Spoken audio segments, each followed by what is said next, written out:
మనం ఇప్పుడు Narsapuram YCP parliament అభ్యర్థి గూడూరి ఉమాబాల గారితో ఉన్నాము. యాక్చువల్గా ఇక్కడ రఘురామకృష్ణంరాజు ఎంపీగా పోటీ చేస్తే ఆయన మొదటి నుంచి చెప్తూ వచ్చారు, ఏ పార్టీ నుంచి అయినా కూటమైనా ఏదైనా సరే ఈ సీటు నాదే అని చెప్పుకుంటూ వచ్చారు. బహుశా గర్వభంగం జరిగిందేమో ఆయనకి, లేకపోతే ఈమె మీదే ఆయన పోటీ చేయాల్సింది. కానీ ఇప్పుడు ఈమె నియోజకవర్గంలో అంటే పార్లమెంట్ నియోజకవర్గంలో ఉన్న ఉండి నుంచి ఆయన పోటీ చేస్తున్నారు.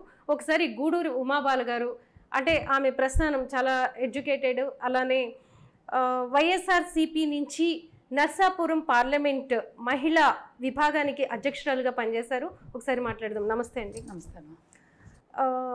అంటే మీకు ఏమనిపించింది ఫస్ట్ అసలు పిలిచి?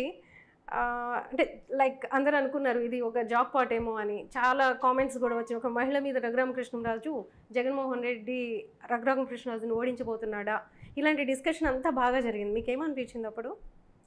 జగన్మోహన్ రెడ్డి గారి యొక్క సోషల్ ఇంజనీరింగ్కి అందరం కూడా హ్యాట్స్ ఆఫ్ చెప్పాలి. ఎందుకంటే ఆర్థిక బలం ఒకటే కాదు, జనబలం ఉండాలి, స్థానికులు అయి ఉండాలి. ఇక్కడే పుట్టి పెరిగిన నేను జగన్మోహన్ రెడ్డి గారి తండ్రి రాజశేఖర రెడ్డి గారి సమయం నుంచి కూడా కాంగ్రెస్ పార్టీలో కొనసాగుతున్నాను. మరి నేను 1995లోనే భీమవరంలో మున్సిపల్ కౌన్సిలర్గా ఎన్నికవడం జరిగింది కాంగ్రెస్ పార్టీ నుంచి. తర్వాత 2000 సంవత్సరంలో బీసీ మహిళకి రిజర్వేషన్ అవ్వడం వలన భీమవరం మున్సిపల్ చైర్మన్ పదవికి డైరెక్ట్ ఎలక్షన్, అప్పుడు డైరెక్ట్ ఎలక్షన్లో కాంగ్రెస్ మ్యాండేట్ మీద పోటీ చేయడం జరిగింది.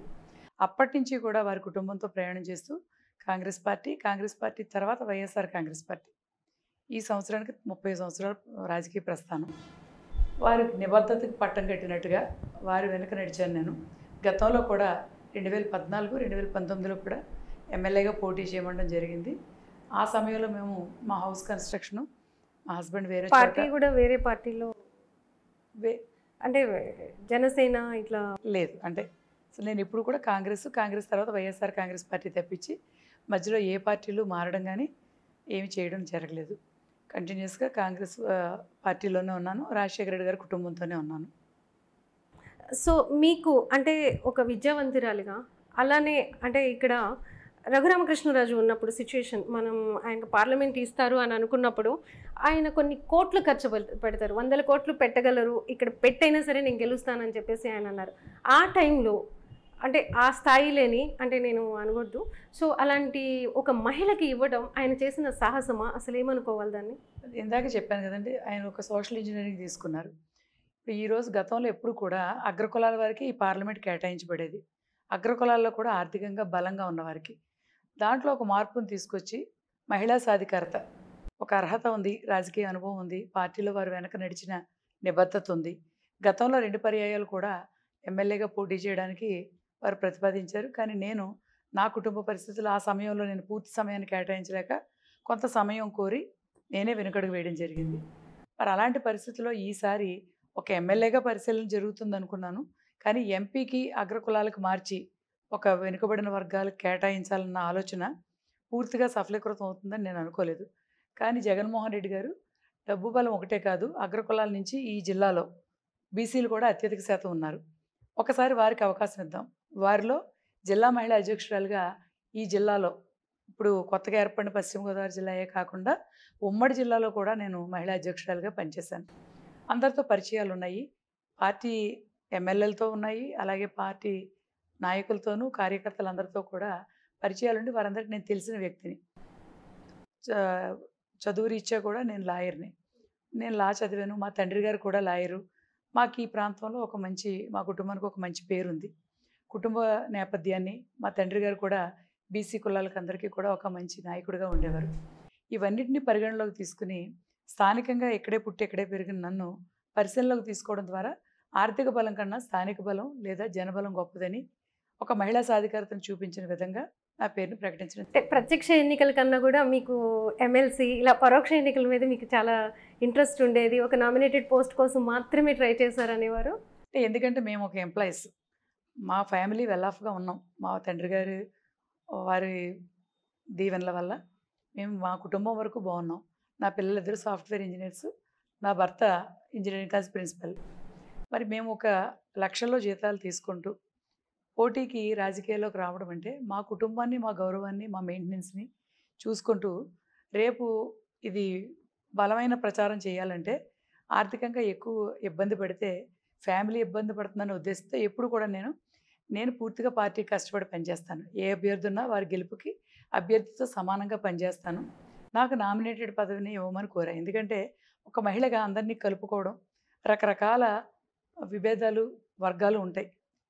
ఈ ఇబ్బందులు లేకుండగా ప్రశాంతంగా ఉంటుందనే ఉద్దేశంతో నేను దాన్ని కోరడం జరిగింది. అలాగే మొన్న లాస్ట్ టైము సెలెక్ట్ చేసిన ఎమ్మెల్సీలో కూడా నా పేరుని ఖరారు చేయడం, ఆఖరి నిమిషంలో అనౌన్స్మెంట్ రోజు అనూహ్యంగా ఒక కాన్స్టిట్యున్సీలో ఈక్వేషన్స్ చేంజ్ చేయడం కోసం వేరే వ్యక్తికి మార్చడం జరిగింది. తర్వాత ఇది కూడా మరి జగన్మోహన్ రెడ్డి గారు తీసుకున్న నిర్ణయం తప్పించి ఇది నేను అడిగింది కాదు. ఆయన ఏ నిర్ణయం తీసుకున్నా నేను దాన్ని అంటే కూల్గా ప్రశాంతంగా అన్ని క్యాలిక్యులేటెడ్గా ఉందాం అనుకున్న మిమ్మల్ని తీసుకొచ్చి నర్సాపురం నియోజకవర్గం లాంటి దాంట్లో పడేశారు. సో ఇక్కడ వేరే కమ్యూనిటీస్ నుంచి ఇప్పుడు మీరు అనుకుంటున్న గందరగోళం అంతా క్రియేట్ అయిందా? ఎలా ఉంది ఇప్పుడు? అట్లాంటి గందరగోళం ఏమీ లేదు. కానీ అనూహ్యంగా ఒక పేరును ప్రకటించినప్పుడు ఇతరులకు ఏముంటుందంటే ఆ పేరు మాదైతే బాగుండు అన్న ఆలోచన ఎవరికైనా వస్తుంది. పార్టీలో కష్టపడిన వాళ్ళు అనేక మంది ఉన్నారు. ఈ అవకాశం నాకు రావడంతో కొంతమందికి మాకు వచ్చి ఉంటే బాగుండని కొద్దిగా వారు బాధపడడం తప్పించి వేరే ఎవరిని నిరసనలు కూడా వ్యక్తమైనట్టున్నాయి. కొంత జగన్ గారి దగ్గరికి కూడా వెళ్ళినట్టున్నారు. కొందరు ఎలా ఉంటారంటే దాన్ని మనకు వచ్చుంటే బాగుండు అనుకుంటారు. కొందరు వేరే వారి ప్రోద్బలంతో ప్రలోభాలకి ఇదయ్యి అలాంటి పనులు ఆలోచనలు లేకుండా సడన్గా జరిగిపోతాయి. అవి తర్వాత బాధపడతారు. కానీ అయినప్పటికీ ఇప్పుడు అందరు కలుస్తున్నారు, మంచి అంతా బాగున్నారు. యాక్చువల్గా శెట్టి బలజ కమ్యూనిటీ వచ్చేస్తే ఈ నియోజకవర్గంలో తీసుకుంటే దాదాపు 3.5 లక్షల మంది ఉన్నారు, ఓటర్లు ఉన్నారు. సో వాళ్ళందరితో మీరు ఎలా కలవగలుగుతున్నారు? ఎలా వెళ్తున్నారు? ఎమ్మెల్యేల త్రూ వెళ్తున్నారా? మీరు ఇండివిజువల్గా వెళ్తున్నారా? ఎలా ఉంది మీ ప్రచార శైలి ఇక్కడ? శెట్టి బలజ కమ్యూనిటీలో నేను కొత్తగా కలవడం అవసరం లేదు. ఎందుకంటే మా తండ్రి గారు ఈ సంఘాలకు పెద్దగా ఈ జిల్లాలో ఇప్పుడున్న నాయకులందరికీ కూడా గతంలో ఆయన ఒక సెంటర్ పాయింట్గా ఉండారు. విద్యార్థి దశలో విద్యార్థులకు ఏ ఇబ్బందులు వచ్చినా, గ్రామాల్లో ఏ ఇబ్బందులు వచ్చినా కూడా ఒక అడ్వకేట్గా ఆయన అసలు కోర్టు వరకు కూడా వెళ్ళక్కర్లేకుండా నష్టపోకుండా రాజీ చేసి వాళ్ళందరినీ కూర్చోబెట్టి వారికి ఒక పెద్ద దిక్కుగా ఉండేవారు. దానివల్ల చిన్నతనం నుంచి ఈ జిల్లాలోని నాయకులు, ప్రతి గ్రామంలోని వ్యక్తులు అందరూ కూడా మా నాన్నగారి దగ్గర రావడంతో నాకు పరిచయస్తులే. అలాగే ప్రతి సంవత్సరం ఈ జిల్లా సంఘం మీటింగు పార్టీలకు అతీతంగా జరుగుతుంది. అది కూడా మా ఇంటి వద్ద మా హాల్లోనే జరుగుతుంది. దాంతో ప్రతి ఒక్కరు కూడా ఎవ్రీ ఇయర్ మేము కలుస్తూనే ఉంటాం. దాంతో వారందరి అండ నాకు ఈరోజు ఉంది.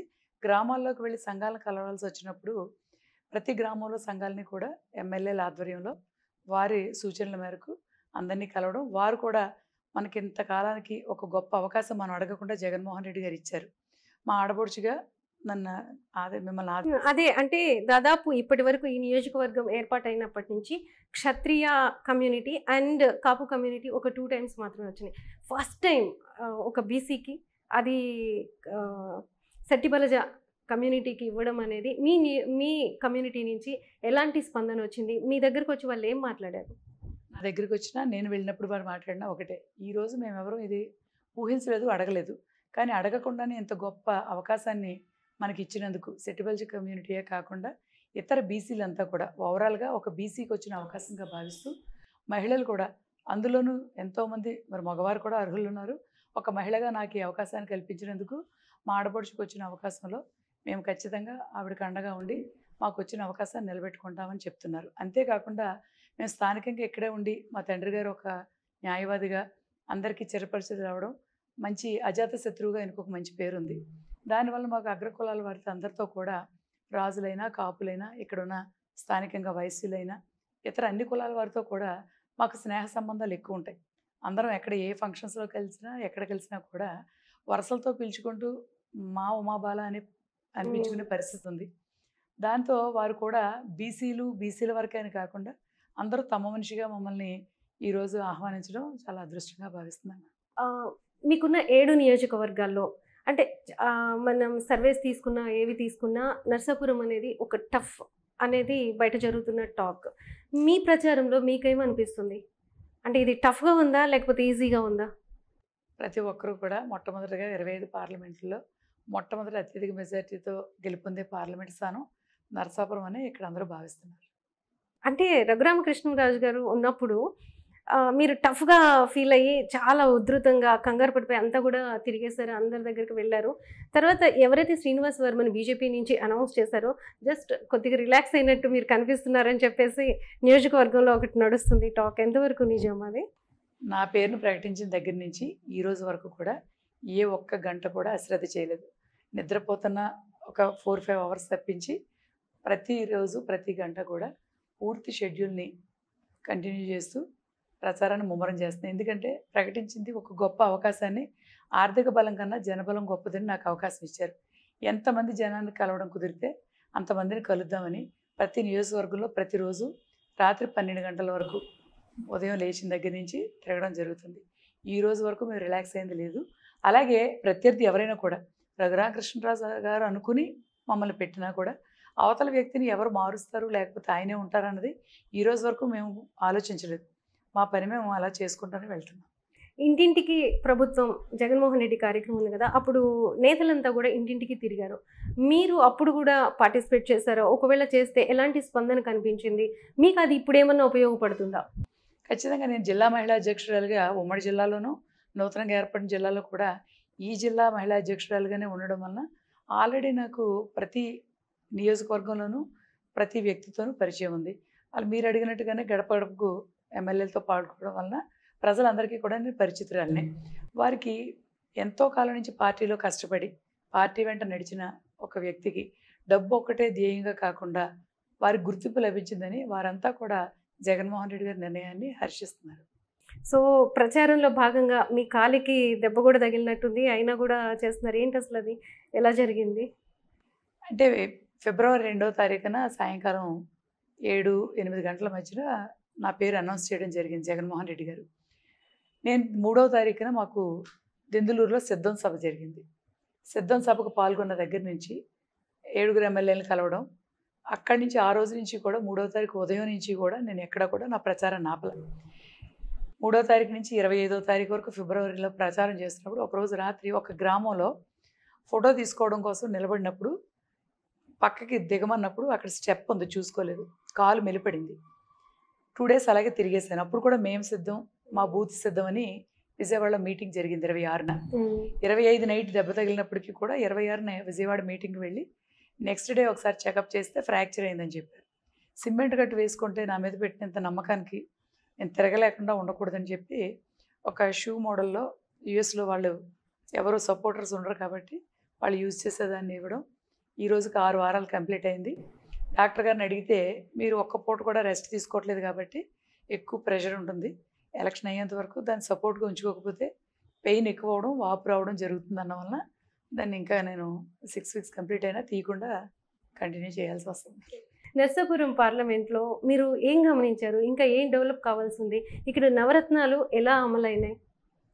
ఇక్కడ నవరత్నాల పథకాలు అమలు చేయడం వలన ప్రతి మహిళ కూడా కుటుంబం ఆర్థికంగా అభివృద్ధి చెందింది.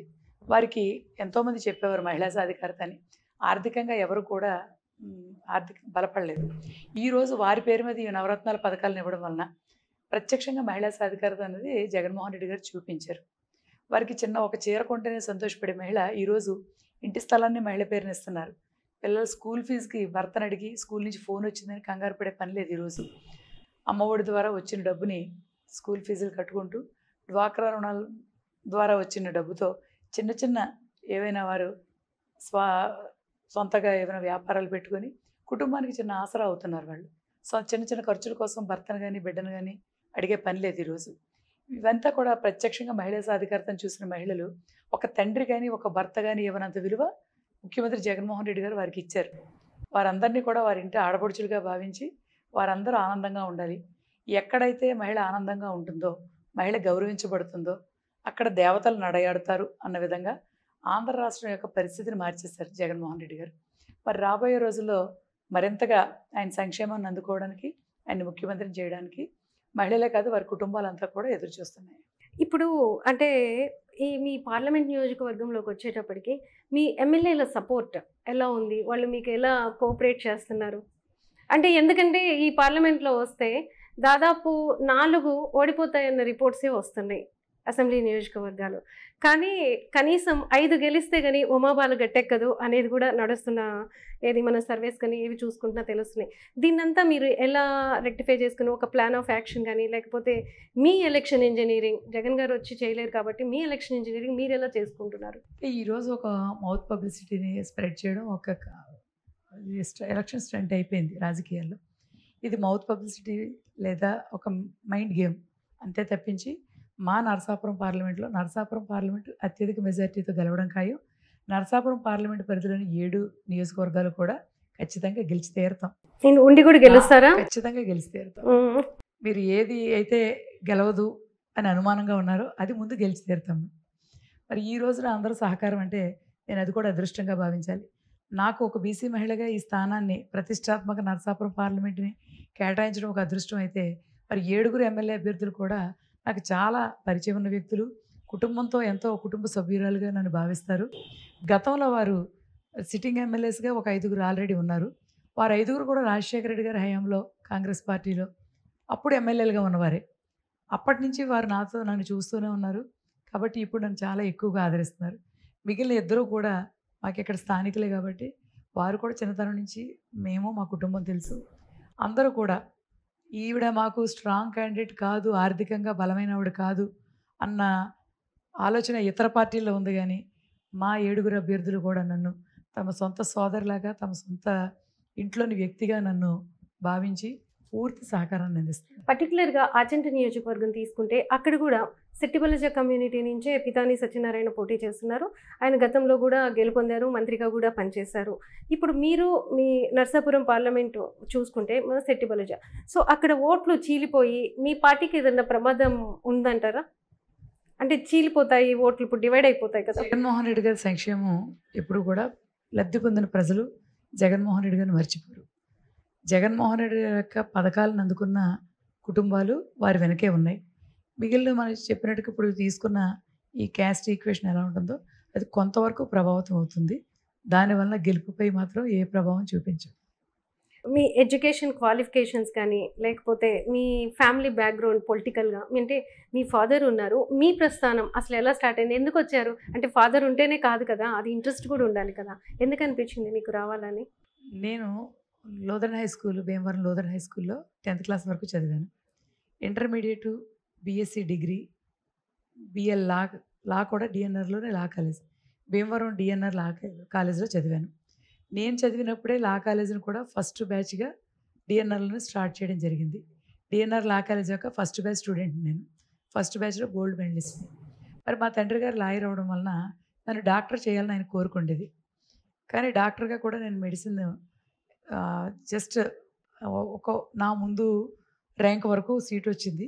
ఒక 50,000 అమౌంట్ కడితే ఆంధ్ర యూనివర్సిటీలో నాకు మెడిసిన్ సీట్ వస్తుంది. కానీ మా ఫాదర్తో నెక్స్ట్ ఇయర్ నేను మెరిట్లో తెచ్చుకుంటాను, కట్టొద్దని చెప్పి మెడిసిన్ జాయిన్ అవ్వకపోవడం. ఆ నెక్స్ట్ ఇయర్ నాకు కొంచెం మైగ్రేన్ హెడేక్ ఉంది, ఎక్కువ అవడం వలన నేను మళ్ళీ ఆ మెడిసిన్ సాధించలేకపోయాను. ఏదైనా ప్రొఫెషనల్ కోర్సే చేయాలన్న ఉద్దేశంతో మళ్ళీ లా చేయడం జరిగింది. ఇప్పుడు డాక్టర్గా పోయి ఎంపీ అవుతున్నారు అనమాట. తర్వాత మా తండ్రి గారు లాయర్గా ఉండి రాజకీయాల్లో కూడా ఉన్నారు. మా తండ్రి గారు ఇంట్రెస్ట్ ఉండేది. కానీ 1995లో మేము నివాసం ఉంటున్న మా వార్డు బీసీ లేడీకి రిజర్వ్ అయింది.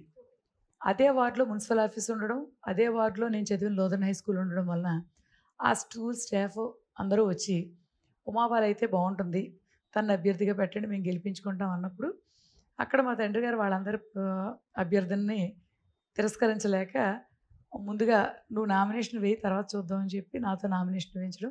తర్వాత నా ప్రమేయం లేకుండా ఎట్లా తిరిగని చెప్పడమే తప్పించి వారంతా వారే అభ్యర్థులుగా నన్ను గెలిపించుకోవడం జరిగింది. ఫస్ట్ నుంచి లక్కీయెస్ట్ పర్సన్ మీరు.